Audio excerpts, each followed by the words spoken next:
Hi, my name is Andy. I wanted to put a little video up on YouTube so that the YouTube world and the rest of the world and my Facebook friends could see exactly how wonderfully inept the Connecticut Department of Labor is. Let me take you back to April 1st, 2011. On that day, I had to make a special trip into my employer on my day off to receive notice that I was being laid off.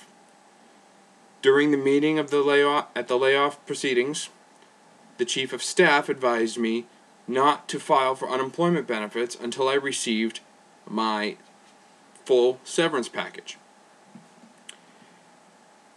So, being that my chief of staff advised me to follow this procedure, I chose to do so.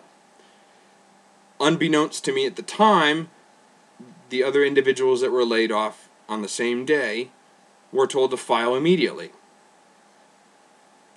This created a problem with the Department of Labor as I lived off of my tax refund and my final paycheck and was able to stretch my money until June.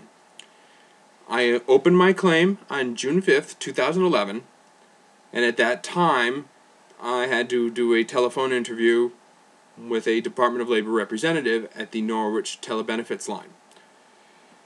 The individual on the telebenefits line informed me that it was in my best interest to file for backdated unemployment benefits. That way I would receive a lump sum from the first week of April when I was laid off until the first week of June when I had opened my claim. I would receive one check for that, and then I would continue receiving standard unemployment checks weekly from then on.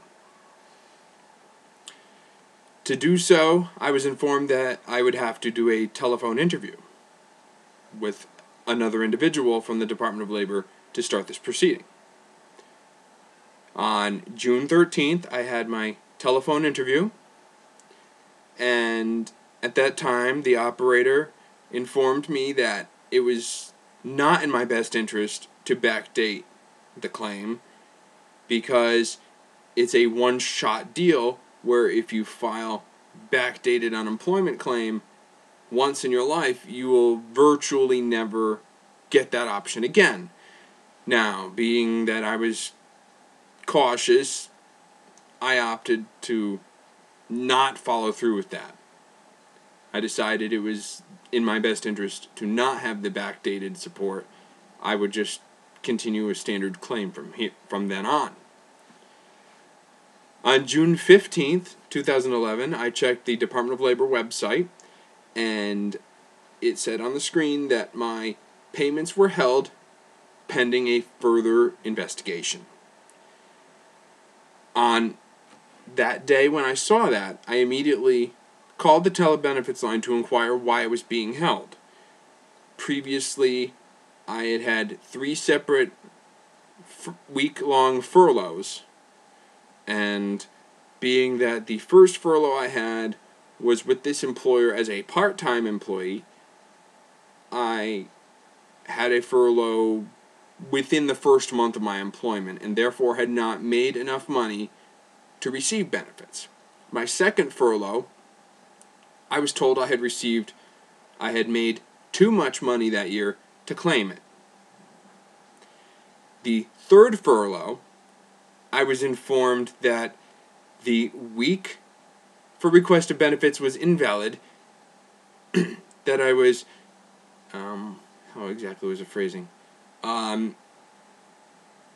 Ineligible to receive benefits, and that the appeal period had already expired, which is curious because I had no telephone calls or correspondence from the Department of Labor up to that, and I was never given the opportunity to appeal it.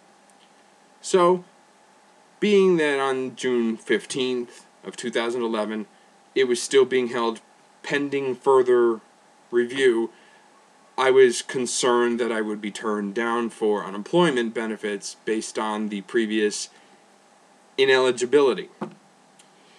I called it 1:24 in the afternoon The automated voice system told me I would have a 32-minute wait, and at 1:52 I received a representative on the line.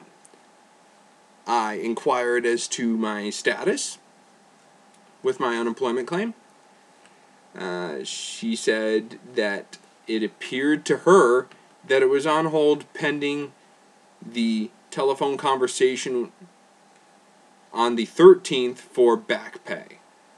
And I explained that we had decided during that phone call to no longer do the back pay method and to continue receiving benefits in the standard fashion. Now, she then put me on hold, came back on, and said, I see what the problem is.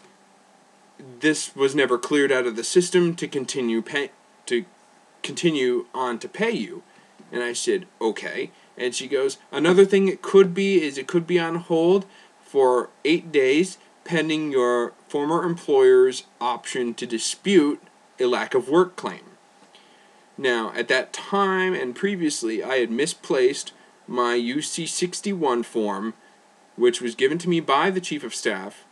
Those of you might know it as the pink slip, basically stating what my pay was, what I received in severance, and how long I had worked there, etc., etc. So, that phone call took 33 minutes and 32 seconds. Daily, I checked the Department of Labor website to check on the status, and each time I checked, the claim was being held. On June 20th, I contacted the Norwich Department of Labor benefits line again to find out what the status was. I mean, at that point, it had been open for 15 days and was still being held. So, I called at 12:19 in the afternoon.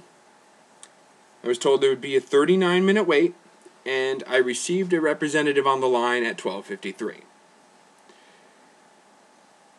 It took me 43 minutes and 16 seconds to complete that phone call, and I was then informed that they didn't know why it was being held, and for me to get an answer, I would have to hang up and call back at the Middletown Unemployment Adjudication Office. I telephoned that number, received a representative within by the 4th or 5th ring, which I thought was pretty good.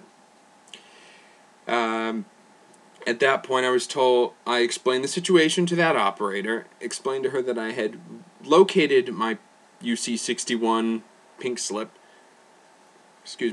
and she told me, well, in order to process your claim, we need you to fax us the entire UC-61 pink slip form and all the paperwork you receive from your employer. I expressed concern because we do not have a landline, and that I would have to go somewhere else to a public library or so and pay to fax it. And then all of a sudden the operator changed her mind and said, oh, well, you don't really need to send it to us, hold on.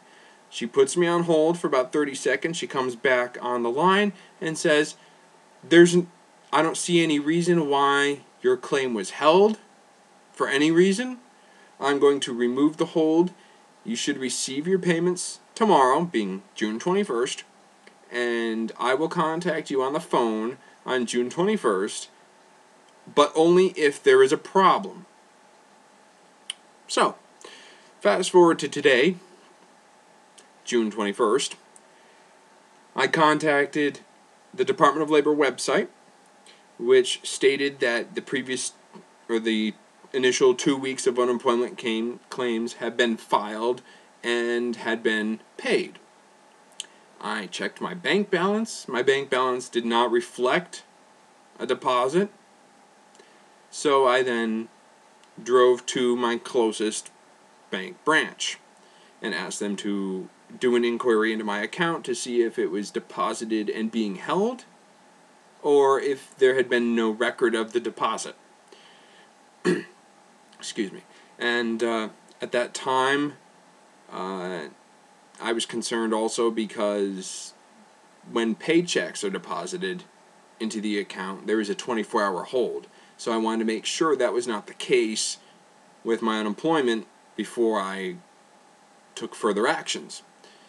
The teller informed me that there was no record of these deposits being applied to my account, and if they were applied to my account, they would be immediately available. There would be no hold based on the fact that it is direct deposit and not in check form. Okay, so I go back home and I call the telebenefits line again, because now I'm inquiring where the money went, because the Department of Labor website says I had been paid, but my bank hasn't received the money. I call at 1:03 p.m. The automated system tells me there will be a 48-minute wait. I receive a representative on the line at 2:01 p.m., 58 minutes, not 48-minute wait. Okay, I'm willing to let that slide. Things happen. The representative spoke to me for a whopping 30 seconds after doing the typical name and social security number validation, and he informed me that the paid date listed on the website is not the date that I will receive payment. He informed me that the paid date on the website is actually the approval date to pay the individual, and that I should receive my funds within 24 to 48 hours. So here we are from June 5th to June 21st. I have made over 3 hours worth of phone calls, most of which the time has been spent on hold listening to the typical Muzak system that they've had in place for 10 years plus. So at this point, we'll see what happens. If I do not receive payment by June 23rd, I will call them back and tell them that they leave me no other choice but to take legal action against them. So, cross our fingers, hope for the best, and I'll let you know how things come out.